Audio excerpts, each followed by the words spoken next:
You're listening to the Good Food CFO Podcast, where we focus on financial strategies for building a profitable food business. I'm your host, Sarah Delavan. Today on the podcast, I'm sharing 4 steps to your most profitable year. So grab your favorite note-taking device. We're getting right to it. The first step in building a profitable business is creating a clear business vision. It is that big, audacious dream of what you want your business to be, your role in the business, and its role in your life. It is the destination of this food business journey that you are on. And without a destination in mind, the trip can get very windy, expensive, and frankly, exhausting. I like to describe this in terms of taking a road trip, right? If you put a pin in the map, you know where you are now and you know exactly how to get where you're going. And it's possible that you change that destination over time. In fact, it's very common for visions to change, especially in the early years of a business. But the good news is if you move the pin in the map, you can reroute. The important thing is that you always know what direction you're headed in. Lots of good food business owners start their business with a vision of exactly what they want to grow their business into. But many, especially good food business owners, start their business out of passion. There's some reason that they are creating the product or the business that they've founded. And oftentimes it starts out small, right? They're kind of testing the waters, or someone has convinced them to sell their amazing food creation. Suddenly word starts to spread and sales start growing. And suddenly you have a business and you never had a minute to think about what the business could grow into or what you want it to be. Lack of a clear business vision makes it very difficult to get focused in your business, to set the right goals that are going to keep you moving forward sustainably, and perhaps most importantly, to know when to say no. When you have a clear vision for your business, you can see the milestones from where you are now to where you want to be. You can set annual goals and objectives that are going to enable you to achieve those milestones and move closer and closer to your vision each and every year. And you can create a meaningful financial plan to make it all happen. So don't rush past this step.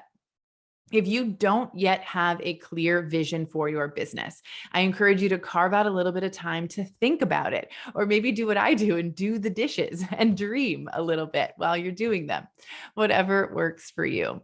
But when you do, think about the type of brand you want to build. Is it a high-end brand or an affordable brand?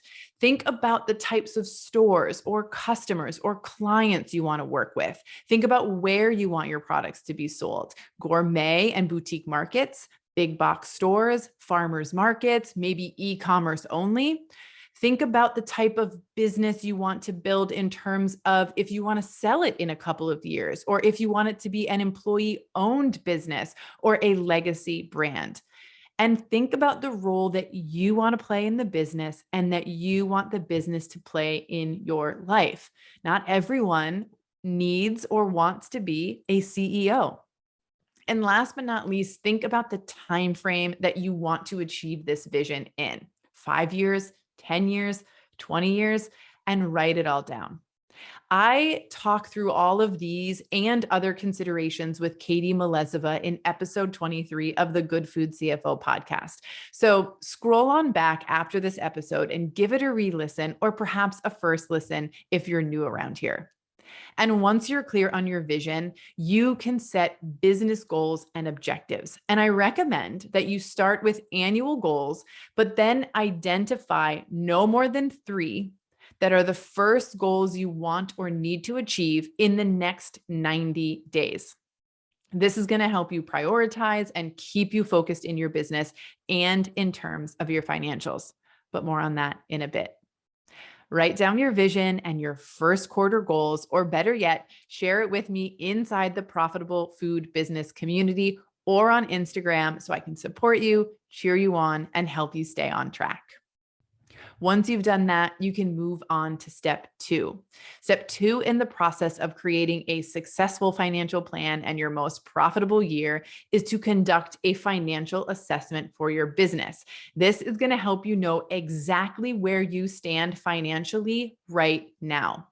Looking at the numbers of your business and truly assessing them for a 12-month time frame gives you the opportunity to see exactly how your business has been performing financially. You can see what's working, what's not, what needs to change or improve to help you achieve your financial goals, your annual business goals, and your objectives, and ultimately your vision.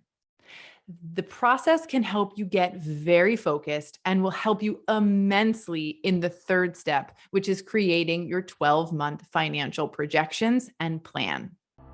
We'll talk more about that after a short break. This episode of the Good Food CFO podcast is sponsored by Sarah Delavan Consulting's Profit Assessment online course. This online course puts you in control of understanding your finances and making a plan to achieve your goals. Inside the course, you will learn exactly how to define your annual and quarterly goals based on your unique vision. Analyze your business's finances with our easy-to-use profit assessment template and establish your financial success formula and financial rollout plan. When you enroll, you get immediate access to our easy-to-use profit assessment template, financial rollout planner, and strategy finder. You also get access to our exclusive online platform and the Good Food CFO online network, plus a bonus vision and goal-setting workshop. Visit sarahdelavan.com or thegoodfoodcfo.com to learn more and enroll. To recap, we have our annual and first quarter or next 90-day goals identified that will get us moving toward our big vision. And we have a clear understanding of our current financial situation. Now, we know that it's going to take some amount of money to implement the strategies, the systems, and the tools that are going to help us achieve our goals. But how much money do we need? When will we need it by? And where will that money come from? Creating a 12-month financial projection or plan helps you think through your strategy in more detail and allows you to lay out your expenses for the year to the best of your ability. You also will project your sales over this 12-month time frame. The result of all of this is a sneak peek into the future and the likely financial outcomes of your plan. With this information, you can determine if you need to hold off or cut back on some of the spending you've projected, or perhaps you need to boost your sales to make it all happen. Or maybe it helps you determine exactly how much of a business loan, line of credit, or investment you need to ask for. Every business's projections will look different, and the decisions you make based on those projections will be different. But at the end of the process, you will know with confidence what you need to do financially to support achieving your business goals. And that is the purpose of the 12-month financial projection.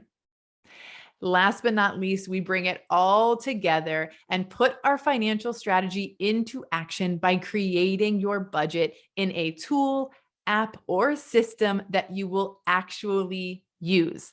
Now, if you're wondering if you really need to have both a financial plan and a budget, the answer is yes. And in the next episode, we're going to dive into what the differences are between a financial plan and a budget and why it's important to have both. But for today, I just want you to identify the app, the tool, or the system that is right for you. My favorite budgeting app happens to be YNAB. It stands for You Need a Budget. And it was initially designed for personal budgeting, and that's how I was introduced to it. But many consultants and CFOs use it to support their small business clients. In fact, I do. I've also found that it works really, really well with the Profit First system. If you're interested in checking it out, you can snag a free referral link and get 34 days for free in the show notes. I will be back in 2 weeks with a brand new episode. But until then, I want you to identify what step you are on in this 4-step process to your most profitable year, and then join us in the free Profitable Food Business community for additional content, tools, and resources to help you do this work. Thank you so much for joining us today. Please remember to rate, comment, and subscribe to the podcast to support the show and help other good food business owners find our resources. I'm so thankful that you were here. I'll see you all again soon.